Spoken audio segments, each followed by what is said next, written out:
नमस्कार, आप देख रहे हैं जी न्यूज। आपके साथ हूं मैं रूबिका लियाकत। ताल ठोकी की शुरुआत करें उससे पहले जरा ये खबर सुन लीजिए।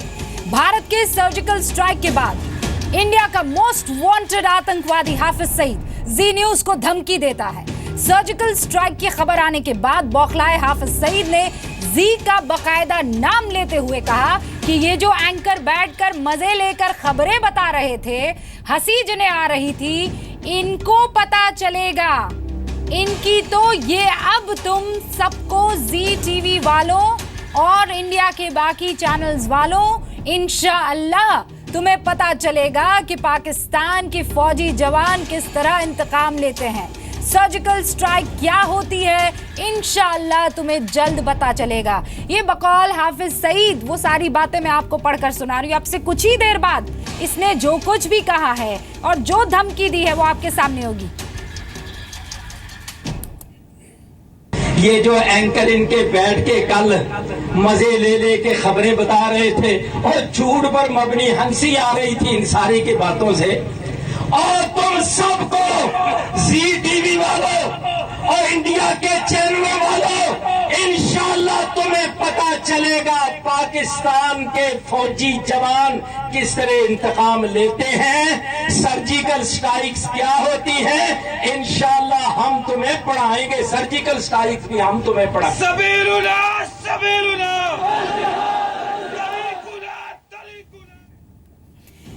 एंकर जो कल मुस्कुरा कर खबरें पहुंचा रहे थे दुनिया तक, एंकर्स को जी न्यूज वालों को धमकी देता ये देश का मोस्ट वांटेड आतंकी हाफिज सईद आज तकरीर कर रहा है, धमका रहा है।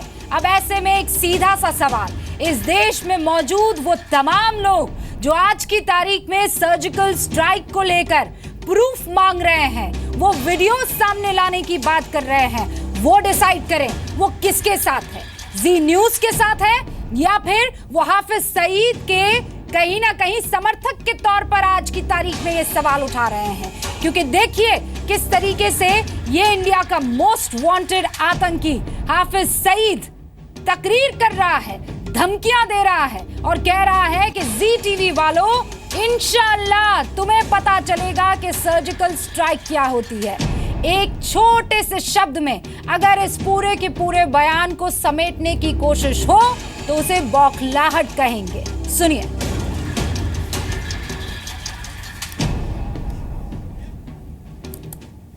ये जो एंकर इनके बैठ के कल मजे ले के खबरें बता रहे थे और झूठ पर मबनी हंसी आ रही थी इन सारी की बातों से, और तुम सबको जी टीवी वालों और इंडिया के चैनलों वालों इंशाअल्लाह तुम्हें पता चलेगा पाकिस्तान के फौजी जवान किस तरह इंतकाम लेते हैं, सर्जिकल स्ट्राइक्स क्या होती है। इंशाअल्लाह हम तुम्हें पढ़ाएंगे, सर्जिकल स्ट्राइक्स भी हम तुम्हें पढ़ा। सबीरुना सबीरुना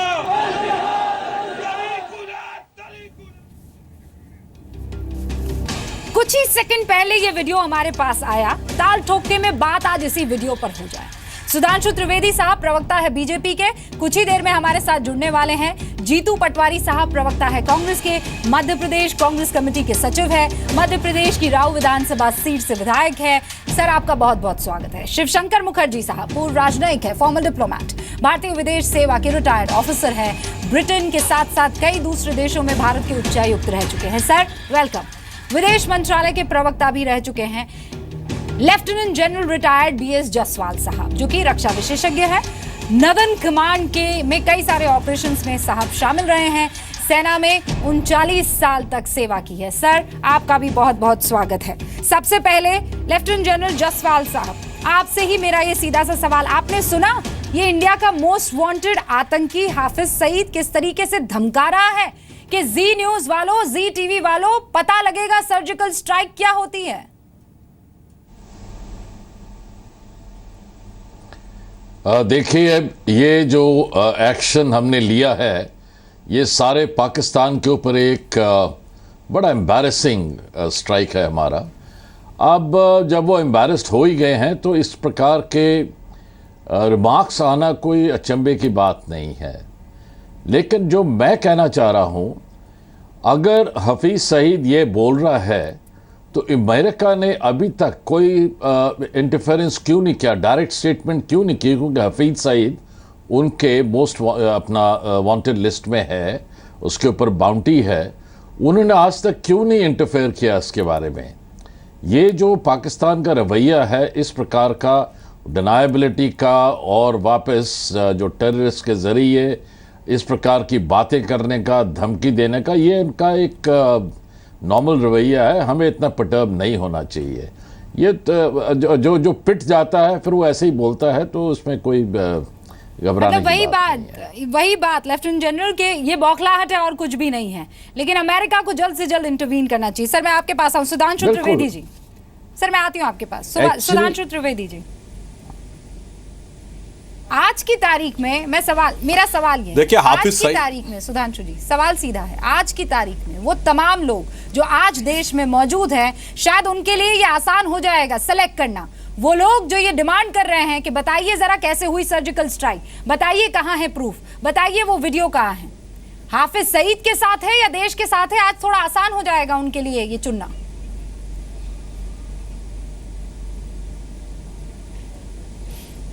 देखिए इस समय में जिस प्रकार का कार्य भारत की सेना ने, जो शौर्य का प्रदर्शन किया, जो अपनी क्षमता दिखाई है और स्पष्ट रूप से सेना ने आकर इसके बारे में बताया है, उसके बाद भी जिन लोगों के मन में कोई किंतु परंतु और संदेह उत्पन्न हो रहा है, उनको कम से कम पाकिस्तान की तरफ से आने वाली बौखलाहट भरी प्रतिक्रियाओं से स्पष्ट हो जाना चाहिए। हाफिज सईद का ही जो बयान है अगर आप देख लें, हाफिज सईद पहले कितने बड़े बड़े दावे करते थे भारत के बारे में, और आज अब आखिर में क्या बोल रहा है? वो ये बोल रहा है कि भारत के चैनलों और जी टीवी के बारे में नाम लेके बोल रहा है। ये साफ साफ ये दर्शाता है कि वो जिस तरह के भारत की उम्मीद कर रहे थे, भारत से जिस प्रकार की सुरक्षात्मक नीति, रणनीतिक आधार पर, स्ट्रेटेजिक एस्पेक्ट पे वो एक्सपेक्ट कर रहे थे, वह दौर खत्म हो गया। अब भारत एक सॉफ्ट स्टेट नहीं है। अपने हितों की रक्षा करने के लिए हम असर्टिव और एग्रेसिव दोनों पोस्चर ले सकते हैं। हमने पिछले साल बर्मा में दिखाया और इस साल पाकिस्तान में दिखाया। जहां तक हाफिज सईद की इस प्रकार की चीजों का सवाल है, तो उस बारे में भारत सरकार पूरी तरीके से सजग है और हर चीज के ऊपर पूरी सजगता के साथ नजर रखे हुए है। जीतू पटवारी साहब, ये जो सुधांशु जी बात कह रहे हैं कि ये पाकिस्तान कितना परेशान है, इस बात का सबूत है। लेकिन थोड़ा सा गहन अगर इस पर विचार हो, जीतू पटवारी साहब, मुझे लगता है आप इससे अग्री करेंगे। एक ऐसा देश जिसमें ये साहब मौजूद है और ये धमकी दे रहे हैं और ये कह रहे हैं कि सेना जो है वो बदला लेगी, सेना जो है सर्जिकल स्ट्राइक करके बताएगी, डेफिनेशन हिंदुस्तान को समझाएगी। और ये कौन कह रहा है? ये वो आतंकवादी कह रहा है। तो सेना आतंकवादियों से चल रही है, ये उस देश की बात कर रहे हैं हम। रूबिका, तीन बातें हैं। विश्व को ये बात बहुत अच्छे से समझना चाहिए कि भारत एक ऐसा देश है जिसमें सेना जब वहाँ लड़ती है तो यहाँ की मीडिया चौथे स्तंभ, लोकतंत्र के चौथे स्तंभ के रूप में उसके साथ खड़ी रहती है। जब देश की अस्मिता का सवाल आती है तो हर व्यक्ति, वो हर संस्था, वो हर काम करने वाला व्यक्ति देशभक्त होता है, वो चाहे किसी भी प्रोफेशन में हो। जहाँ तक इन आतंकवादी ने एक आतंकवादी ने, आतंकवादी उसका नाम लेना भी मैं ठीक नहीं समझता, ये एक आतंकवादी ऐसा है जो भारत की सरजमीन से भाग गया है। इसको फिर से पकड़ के इसके जो इरादे हैं, जब इसको उसकी सज़ा मिलेगी तब पता चलेगा कि जी न्यूज़ को या हिंदुस्तान की मीडिया को किस तरीके से वो गाली देता था, तो उसकी सज़ा क्या है। मैं इन बातों से नहीं जाते हुए रूबी का एक बात ज़रूर कहना चाहता हूँ। इस पूरी घटना से ये विश्व को समझ में आने लगा है कि पाकिस्तान की जो लोकतांत्रिक व्यवस्था है वो चौथे नंबर पे है। पहले नंबर पर आईएसआई है, दूसरे नंबर पर वहाँ की जो सेना है वो है, और तीसरे नंबर पर यही आतंकवादी संगठन है जो उस देश को चलाते हैं। नहीं सर, मैं तो रीअरेंज कर देती हूँ। बेरोजगारी, आज की तारीख में ये कल सर्जिकल स्ट्राइक हुई है परसों, और ये शख्स, ये आतंकवादी वहां की जमीन से खुलेआम धमकी दे रहा है। तो आप इसको रीअरेंज कर दीजिए जीतू साहब, इसको नंबर 1 पर ले आइए। हाफिज सईद जैसे आतंकी शायद नंबर 1 पर है वहां उस मुल्क में। रूबिका, मेरी पूरी बात न हो पाई। अभी तक हम इस धारणा को लेकर जी रहे थे, पर जैसा पाकिस्तान के हुक्मरानों ने तो कोई रिएक्ट किया नहीं, और किया तो ऐसा किया कि जो समझ में आता नहीं, और जो पाकिस्तान में आतंकवादी रहते हैं उनने रिएक्ट किया। यानी पहले नंबर पर आतंकवादी संगठन इस देश की व्यवस्था को, पाकिस्तान की व्यवस्था को चलाते हैं। ये सबसे बड़ा उदाहरण विश्व पटल पर आया है और उसका जीता जागता सबूत आज आप और हम सब जी टीवी के माध्यम से देख रहे हैं। मैं आपको कह रहा था कि जिस तरीके से वह भूखमरी है, उस भूखमरी से व्यवस्था स्वरूप वो सरकार लड़ नहीं सकती, तो भारत के खिलाफ उन बेगुनाहों को जबरदस्ती उनका भ्रमित करके लड़ना चाहती है। ये विश्व देख रहा है और पाकिस्तान को दो टूक हर हमले का जवाब दिया जाए। ऊपर हमारे साथ शिवशंकर मुखर्जी साहब भी है, फॉर्मर डिप्लोमेट। सर, सबसे पहले तो इस पर आपका रिएक्शन चाहूंगी मैं। ये बयान आपने पूरी तरीके से सुन लिया। ये आतंकवादी है, ये यूएस की लिस्ट में भी आतंकवादी है, देश में तो नंबर 1 मोस्ट वांटेड आतंकी है ही। ये वहां पाकिस्तान की सरजमी से सर धमका रहा है। ऐसे में अब पाकिस्तान आगे क्या करेगा, क्या सोचा जाए? देखिए, ये पाकिस्तान की ज़मीन से ये सब कह रहा है, पहले भी कहता आया है। सिर्फ कहता नहीं है, हमारे देश के अंदर आके ख़तरनाक आतंकवादी हमले भी किए हैं जिसमें हमारे लोग मारे गए हैं। और ये मैं इसका दोष सिर्फ हाफिज़ सईद को नहीं देता हूँ, क्योंकि हाफिज़ सईद एक एम्यूनिशन है, एक टूल है पाकिस्तानी एस्टेब्लिशमेंट का, जो पूरे पाकिस्तान को रूल करती है। वो है पाकिस्तानी आर्मी। ISI का भी अभी जिक्र हुआ, वो भी that is part of the ruling establishment. ये एक पूरा देश है जहां रूलिंग एस्टेब्लिशमेंट आतंकवाद का सिर्फ सहारा नहीं लेती, आतंकवाद को क्रिएट करती है, उसको पासती है, नर्चर करती है, पाल पोस के उसका इस्तेमाल करती है एक स्टेट पॉलिसी के हिसाब से। सारी दुनिया ये जानती है।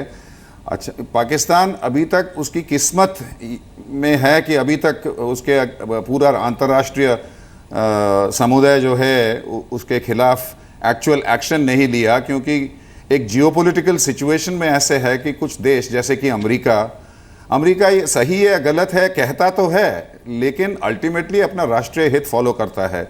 और राष्ट्रीय हित के हिसाब से अफगानिस्तान में जहां फंसा हुआ है, वो पाकिस्तान की मदद ले रहा है तालिबान से नेगोशिएट करने के लिए। वही तालिबान जो और हक्कानी नेटवर्क जो 2000 अमेरिकन सोल्जर्स को मार चुके हैं। ये एक अजीब दुनिया है।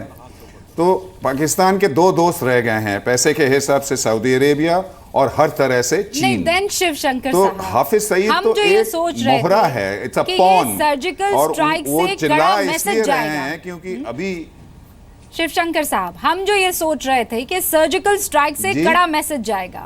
हमारे सोर्सेज ये बता रहे थे कि हाफिज सईद जैसे नालायकों को अभी चुप रहने की सलाह दी जाएगी, लेकिन ये जो जहर उगल रहा है और धमकियां दे रहा है, ये तो कुछ और ही साबित कर रहा है। सर,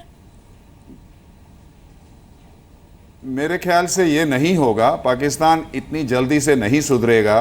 हाफिज सईद जैसे लोगों को, जैश ए मोहम्मद के लीडर मोहम्मद अजहर, ये जो हैं, बाकी जो हैं इनके जो आतंकवादी लीडर्स हैं जिनका वो इस्तेमाल करते हैं, उनको और भी अब कोशिश करेंगी कि इनको लेके कुछ किया जाए, ताकि पाकिस्तान की आवाम जो इस समय काफ़ी क्रोध में है।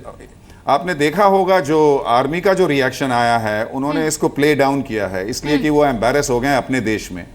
लेकिन इसका मतलब ये नहीं है कि पाकिस्तान डर के मारे चुप हो जाएगा। पाकिस्तान में जो नफरत से जो नहलाए हुए हैं, उनका बिल्कुल क्रिएशन से, 1947 के क्रिएशन से जो आज तक उनका जो आइडेंटिटी क्राइसिस है, विक्टिमहुड का क्राइसिस है, वो अभी ये पहला अच्छा कदम है।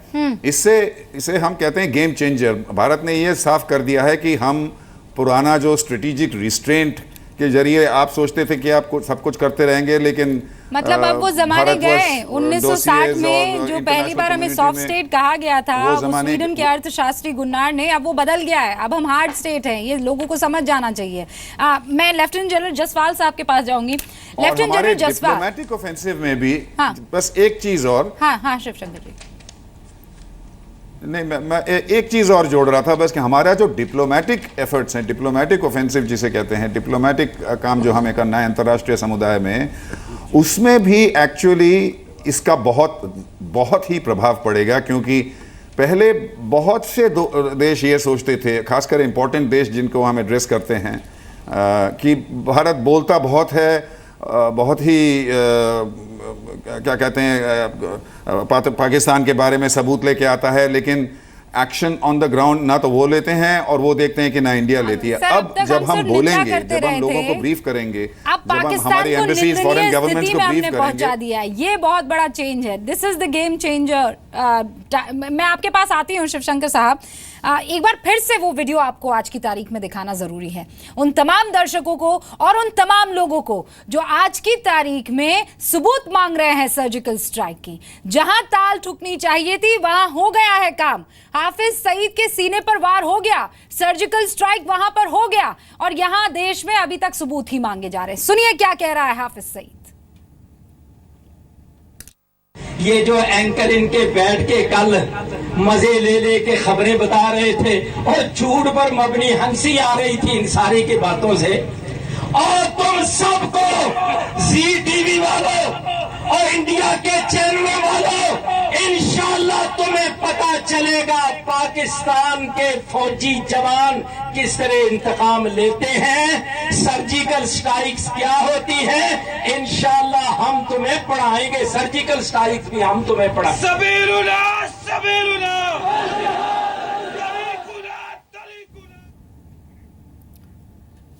लेफ्टिनेंट जनरल जसवाल ये सिखाएंगे साहब सर्जिकल स्ट्राइक क्या होती है। जिनके ठिकाने नेस्तनाबूद कर रहे हैं हमारी किलिंग मशीन, ये हमें सिखाएंगे सर्जिकल स्ट्राइक सर। ये बड़ी शर्मनाक बात है कि पाकिस्तान हमेशा कहता रहा कि हमारी ज़मीन के ऊपर टेररिस्ट जो हैं वो नहीं है। यहाँ पर आप इनको देखिए, खुद ब खुद जो है ऐसे प्रकार की स्टेटमेंट दे रहे हैं, और सर्जिकल स्ट्राइक जो है एक टोटली डिफरेंट चीज़ है। अब ये जो टेररिस्ट अटैक जो है वो कहीं भी कर सकते हैं, इसमें कोई शक की बात नहीं है, लेकिन ऐसी धमकी देना पाकिस्तान के सॉइल के ऊपर एक ऐसे शख्स को फ्रीडम देना कि वो शरेआम धमकी दे रहा है इंडिया को, ये पाकिस्तान एक नाजुम्मेवार देश की तरह बिहेव कर रहा है। उसे चेक करना चाहिए। क्या अपना जो भी कह रहे हैं सर्जिकल स्ट्राइक एट्सेट्रा, ये सर्जिकल स्ट्राइक एक मिलिट्री ऑपरेशन होता है, लेकिन हाँ टेररिस्ट के तौर के ऊपर अगर वो कह रहा है तो ये एक धमकी है, और एक अगर धमकी है तो फिर भारत उससे भी डील करेगा, ऐसी कोई बात नहीं। हमने अपना एरिना ऑफ रीच, जिसे हम कहते हैं एरिना ऑफ रीच, लेकिन आप इस आतंकवादी की कॉन्फिडेंस को, उसकी बॉडी लैंग्वेज को देख रहे हैं। जब वो सेना शब्द का इस्तेमाल कर रहा है, वो इतना श्योर होके समझाने की और धमकाने की कोशिश कर रहा है कि हम बताएंगे, हमारे सैनिक बताएंगे कि सर्जिकल स्ट्राइक क्या होती है। आप इसमें मिली भगत समझ रहे हैं sir? Can you smell that? ये तो खैर ये है, ऐसा है कि जो सर्जिकल स्ट्राइक जो ये जिक्र कर रहे हैं, इसमें इनके जो टेररिस्ट हैं वो इस प्रकार की एक्शन करते हैं बॉर्डर पे, जैसे हम कहते हैं बॉर्डर एक्शन टीम्स। इनके बैट अटैक्स होते हैं हमारे फॉरवर्ड पोस्ट के ऊपर। ये उसकी बात कर रहे हैं जो कि सपोर्ट किया जाता है पाकिस्तान आर्मी के साथ में, और इनकी बॉर्डर एक्शन टीम जो टेररिस्ट के हैं वो एसएसजी जो स्पेशल ट्रूप्स हैं, उनके सर्विस ग्रुप के जो स्पेशली ट्रेंड है स्पेशल फोर्सेस, वो कुछ शख्स इधर आके हमारे बैट एक्शन करते हैं छोटे पिकेट्स के ऊपर। तो ये ठीक है, अगर उन्होंने इस प्रकार का स्टार्ट करना है गेम तो हमें पता है, मैं टेलीविज़न पे नहीं कहना चाहूँगा, लेकिन मैं आपको सिर्फ ये इनको क्लियर करना चाहता हूँ जो पाकिस्तान के जो हिमायत कर रहे हैं इस प्रकार की एक्शंस के बारे में, कि अभी हिंदुस्तान का जो रीच है वो वर्ड्स से ट्रांसलेट होकर एक्शन में चला गया है। यहां तक डीप गया है। इसके आगे हमारी क्षमता है, हम क्या करेंगे वो इनको खुद ब खुद इस चीज का जायजा हो जाएगा। ठीक है। ये सुधांशु त्रिवेदी जी हमारे साथ है, ये नेचुरल है, इसमें कोई सर सुधांशु त्रिवेदी जी भी हमारे साथ है। सुधांशु जी एक बात बताइए, हम ये सर्जिकल स्ट्राइक करके पाकिस्तान को सख्त मैसेज देना चाहते थे, ये बताना चाहते थे कि तुम्हारी सरजमीन लॉन्च पैड की तरह इस्तेमाल ना होने पाए, लेकिन सर आज की तारीख में ये आतंकवादी खुलेआम, जुमा की नमाज आप जानते ही हैं, उसमें तो फिर आपको तकरीरें करनी ही होती हैं, फिर तो आपको जो ज्ञान समझ में आता है आप उड़ेलने लगते हैं। ये बाकायदा उस प्लेटफॉर्म को धमकाने के लिए इस्तेमाल कर रहा है। किस तरीके से सरकार अब डील करेगी? क्योंकि ये तो खुलेआम घूमते चले जा रहा है इतने सबूत देने के बावजूद भी। देखिए, हाफिज सईद का जो बयान है इसमें 2-3 चीजें और अंतर्निहित हैं। अगर हाफिज सईद ये सेंटेंस बोल रहा है कि हम बताएंगे कि सेना के जवान, हमारे फौज के जवान कैसे सर्जिकल स्ट्राइक करते हैं, तो ऐसा प्रतीत होता जैसे वो पाकिस्तान की सेना का प्रवक्ता बन के बोल रहा है। यानी इससे साफ हो रहा है कि आतंकवादियों और सेना के बीच की दुरभ संधि बहुत ही स्पष्ट रूप से सामने आ रही है कि एक आतंकवादी पाकिस्तान की फौज के बिहाफ के ऊपर भारत को धमकी दे रहा है। दूसरा, इससे पाकिस्तान की एक और स्थिति स्पष्ट हो रही है। आज पाकिस्तान एक दुविधा में फंस गया है, कैच 22 सिचुएशन जिसको कहते हैं। एक तरफ वो ये कहना चाहता है नहीं नहीं ऐसा कुछ नहीं हुआ, भारत इसको एक्सेगरेट कर रहा है। अगर वो ये मानने को तैयार होता है तो वो भविष्य के लिए ये खतरा उठाएगा कि हमारे और भी ऐसे ऑपरेशंस होंगे, और वो यही कह के अपने बयान में फंसा रहेगा कि नहीं नहीं ये तो मीडिया प्रोपोगंडा है, ये तो हाइप है और ऐसा कुछ हुआ नहीं। और अगर वो इस पे रिएक्ट करता है तो इसका मतलब अपने पहले स्टेटमेंट से वो बदलाव कर रहा है। अब जो हाफिज सईद का बयान है इससे यह साफ है कि जो पाकिस्तान की सेना का बयान है, गवर्नमेंट का बयान है, उसमें कॉन्ट्रडिक्शन हो रहा है। अगर कुछ हुआ नहीं तो हाफिज सईद रिएक्ट कैसे कर रहा है? अगर हुआ है तो पाकिस्तान की गवर्नमेंट क्यों नहीं बोल रही है? इससे बिल्कुल साफ है कि हुआ है, घातक हुआ है, गहरी चोट लगी है, और वो तिलमिलाहट जो कि पाकिस्तान की सरकार के मुंह से नहीं निकल पा रही है वो हाफिज सईद के मुंह से निकलने का प्रयास हो रहा है। ठीक है। और एक और बात कहना चाहूंगा, यहाँ पे हमारे सीनियर लोग बैठे हुए हैं, ऐसे ही सेंटेंस तो भाई जनरल अयूब खां और जनरल यहिया खां ने भी बोले थे। क्या हुआ था?